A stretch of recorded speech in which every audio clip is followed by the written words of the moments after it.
बांग्लादेश के सेना प्रमुख जनरल वकार उज़्ज़मा ने माना है कि उनके देश में सब ठीक नहीं चल रहा है। बांग्लादेश की बिगड़ती कानून व्यवस्था पर चिंता जताते हुए उन्होंने कहा कि देश संकट में है और इसके लिए राजनीतिक उथल जिम्मेदार है। उन्होंने कहा कि राजनीतिक लोग स्थिति की गंभीरता को न देखते हुए एक दूसरे की निंदा करने में लगे हुए हैं। ऐसे में सेना पर चीजों को संभालने की ज्यादा जिम्मेदारी आ जाती है। जमा के बयान को अंतरिम सरकार के प्रमुख मोहम्मद यूनुस के लिए भी चेतावनी की तरह देखा जा रहा है, जो कानून व्यवस्था समेत कई मुद्दों पर घिरे हुए हैं। बांग्लादेश आर्मी चीफ ने एक सैन्य समारोह में बीते कुछ समय से खराब होती कानून व्यवस्था पर कहा, जो अराजकता हम देख रहे हैं वह कहीं न कहीं हमारी ही बनाई हुई है। पुलिस महकमे में छोटे अफसरों से लेकर सीनियर अधिकारी तक डरे हुए हैं, क्योंकि उनके साथी मुकदमों का सामना कर रहे हैं या जेल में हैं। इससे सेना पर ज्यादा जिम्मेदारी आती है, क्योंकि व्यवस्था चरमरा चुकी है।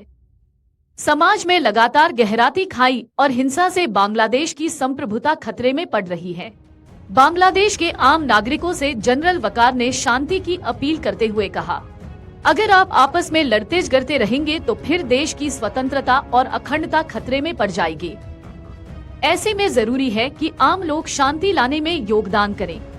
इस दौरान राजनीतिक दलों को निशाना बनाते हुए उन्होंने कहा, सभी पक्ष एक दूसरे पर आरोप लगाने में व्यस्त हैं, इसलिए उपद्रवियों को स्थिति अनुकूल लगती है।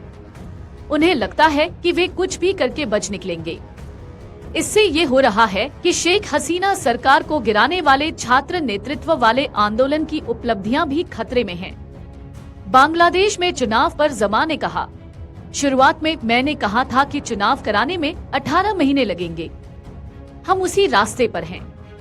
मुझे उम्मीद है कि प्रोफेसर यूनुस इस दिशा में बढ़ रहे हैं। जनरल वकार ने हालांकि चुनावों की तारीख पर कुछ नहीं कहा है। वहीं यूनुस सरकार की ओर से इस साल के आखिर में या 2026 की शुरुआत में आम चुनाव कराने की बात कही गई है। बांग्लादेश में बीते साल जून के महीने से ही हिंसक प्रदर्शन और तोड़फोड़ देखने को मिल रहे हैं। शेख हसीना की सरकार भी बीते साल अगस्त में गिर गई थी। यूनुस के नेतृत्व में बनी अंतरिम सरकार में भी हिंसा लगातार जारी है। स्थिति इतनी खराब है, फरवरी में बांग्लादेश के सुरक्षा बलों ने ऑपरेशन डेविल हंट चलाकर 3 हफ्ते में 8000 से ज्यादा गिरफ्तारियां की हैं। हालांकि बांग्लादेश की अंतरिम सरकार के मुखिया मोहम्मद यूनुस अपने देश में क्राइम कंट्रोल करने में पूरी तरह फेल हो रहे हैं। यह बांग्लादेश के लिए एक बड़ी चुनौती बनता जा रहा है।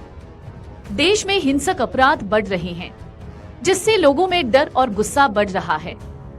बांग्लादेश के आधिकारिक आंकड़े ही एक चिंताजनक तस्वीर पेश करते हैं। 1 जनवरी से 19 फरवरी 2025 के बीच केवल ढाका में ही 35 हत्याएं हुई। साथ ही कई लूट, डकैती और अपहरण के मामले सामने आए।